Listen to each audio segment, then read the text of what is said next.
Welcome to Samba Samba. Enjoy the video. You start immediately by unlocking with your backup method. After a restart, most phones require the PIN or passcode first. Once unlocked, go straight to Settings, then Security or Biometrics to view fingerprint options.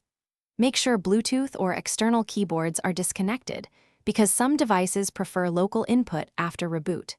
If prompted, authenticate with your PIN again.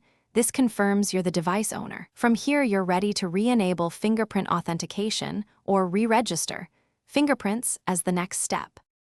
Now you either toggle fingerprint unlock back on or add a new print. Tap Add Fingerprint, then place the same finger on the sensor multiple times as the phone asks, changing angle and pressure so the system captures full data.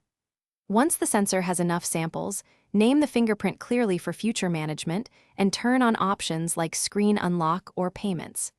Make sure to save changes. The device will confirm enrollment and often test the sensor immediately, so you can verify it operates post-restart.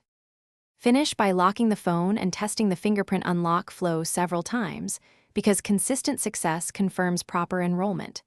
If the sensor rejects you, delete the problematic entry and re-enroll the fingerprint slowly, covering edges of the pad. This often resolves recognition gaps. If problems persist, clean the sensor with a lint-free cloth and check for system updates that fix biometric issues.